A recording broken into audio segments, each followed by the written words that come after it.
anything about Charlie Kirk's parents. I just saw a video about this, and it had literally never occurred to me that no one is talking about. We have not heard from or seen footage of anybody other than Erika and the freaking vice president and Usha anywhere involved in the situation. Girl, you might want to sit down for this one, because Dave Chappelle just threw himself straight into the storm surrounding what really happened to Charlie Kirk, and things just got wild. Dave isn't just commenting like everyone else.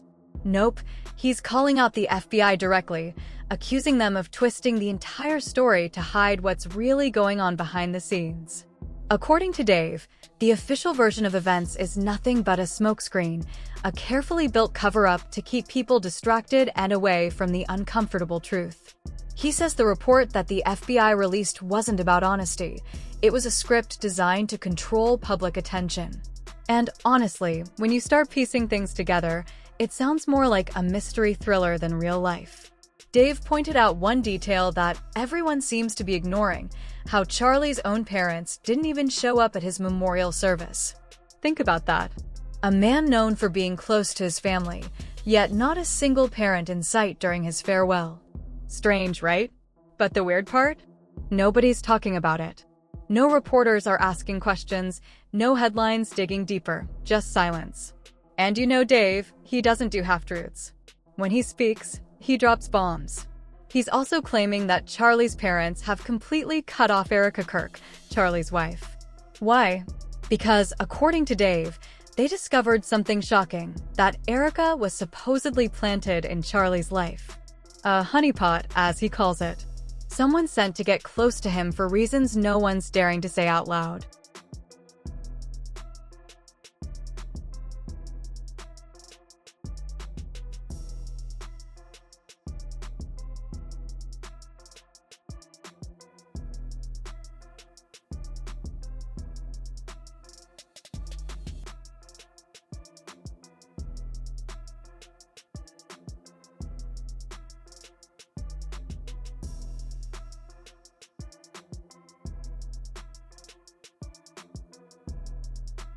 And that's not even the end of it.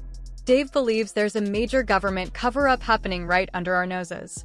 He says the feds have Charlie's parents under tight control, making sure they don't speak or reveal what they allegedly know about Erika's involvement in Charlie's death. It sounds crazy, but the internet's eating it up.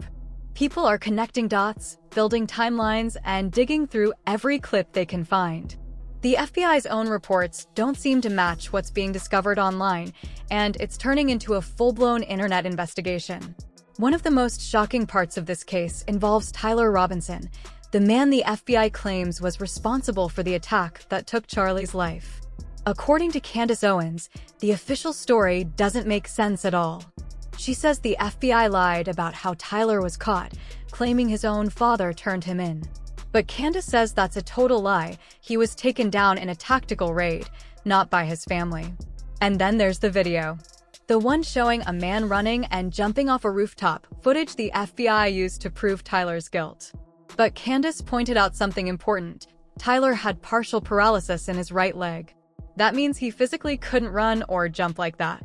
She even pulled out old medical reports and photos showing his leg brace. If that's true, then the man in that video couldn't possibly be him. The internet went wild. People started replaying the clip frame by frame, comparing body movements, height, and limp patterns. And suddenly, the whole story started to look staged. If Tyler couldn't move like that, then who was in that video?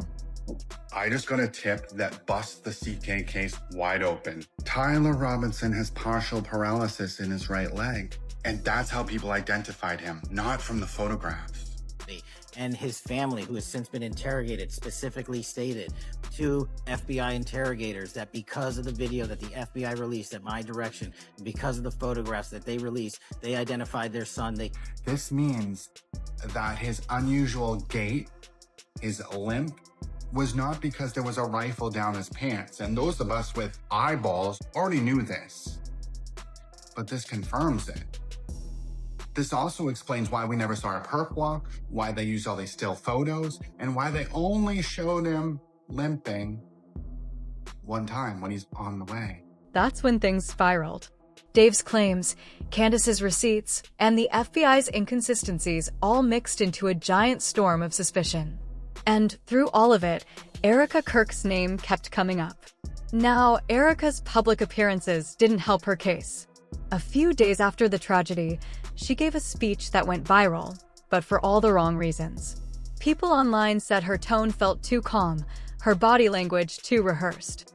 Viewers said she didn't seem heartbroken, but rather perfectly composed, like she was acting for the cameras. Others defended her, saying grief looks different for everyone, and maybe she was staying strong for Charlie's memory.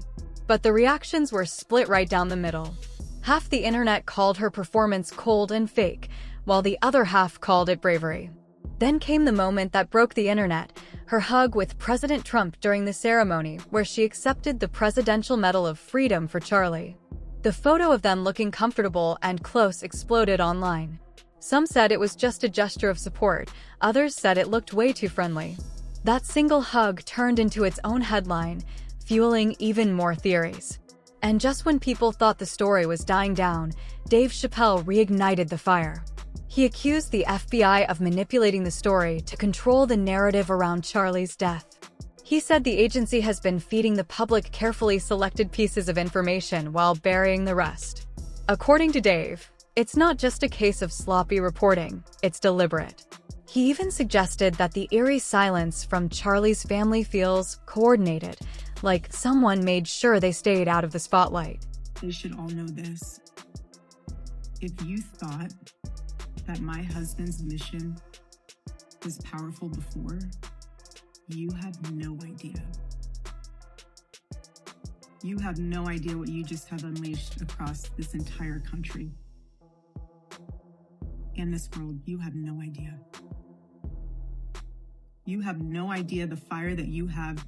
He questioned again, why were Charlie's parents missing from his memorial? For a man who preached family values every day of his career, that's beyond strange. Dave says that's not coincidence, it's calculated. He went further, claiming that after Charlie's death, his family completely fell out with Erika. They stopped talking, stopped visiting, and apparently weren't even invited to the memorial. If that's true, that's heartbreaking and suspicious. Especially if Erika had control over who was invited. According to Dave, she used that power to keep certain people out, possibly to protect secrets. The cracks between Erika and Charlie's family became even more visible during the Presidential Medal ceremony. Witnesses said Erika and the Kirks didn't arrive together, didn't speak, and stayed on opposite sides of the room. That's when people really started to question what was happening behind closed doors. Erika's speech during the ceremony added even more confusion. Her words sounded emotional. To live free is the greatest gift, but to die free is the greatest victory, yet her tone was controlled, almost rehearsed. Many felt she was performing rather than grieving. Dave claims that behind the scenes, things were much darker. He says Charlie's parents discovered that Erika wasn't just his partner, she was allegedly placed in his life for political manipulation. And after his death, she suddenly rose to power as the new head of Turning Point America, a move that happened so fast it didn't even feel natural.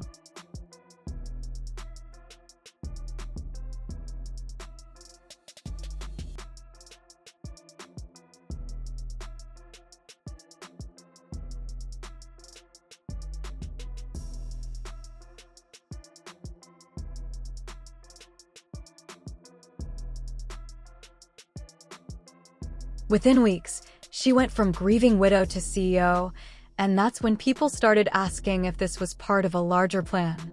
Dave says the government has been keeping Charlie's parents silent, pressuring them not to speak about what they know. He suggests that Erika had connections to intelligence sources and might have known more than she let on. The idea that she ended up in charge right after Charlie's death made the whole situation look suspiciously tidy. Since then, Charlie's family has vanished from the public eye, no interviews, no statements, nothing. Meanwhile, Erika's everywhere, on camera, on stage, on social media, speaking on Charlie's behalf as if she's the only one allowed to carry his legacy. But viewers haven't stopped talking. Some call her strength admirable, others call her performance fake. Comment sections are full of people saying her tears don't look real, that her calmness feels off, and that she seems more like a public figure managing her image than a widow in mourning.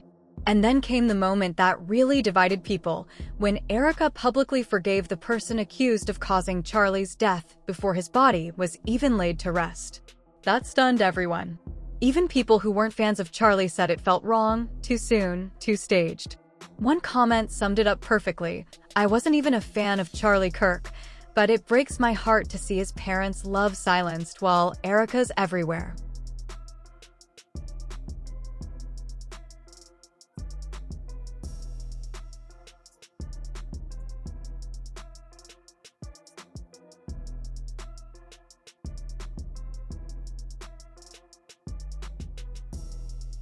Another said, "It's painful watching the people who raised him disappear while she dominates every camera." That's what the internet's feeling right now: confusion, sadness, and a sense that something deeper is being hidden. Erika continues to appear at public events, always polished, calm, and camera-ready. Maybe it's just her way of coping, or maybe, as Dave claims, it's part of something much larger. Whatever the truth is, people can't stop asking the same question. If Charlie's family truly loved him, why have they vanished? Were they pushed out, or did they walk away? And if they were silenced, who's behind it? At this point, nobody knows for sure. But one thing's certain, this story isn't over. Every time it starts to fade, another twist pulls it right back into the spotlight. So what do you think? Is this just another Hollywood-style conspiracy theory gone wild, or is there really more to the Charlie Kirk story than we've been told? Drop your thoughts below, hit that like button, and share this with someone who needs to hear the other side of the story. Because if Dave's right, the truth might still be out there, just buried under a mountain of silence.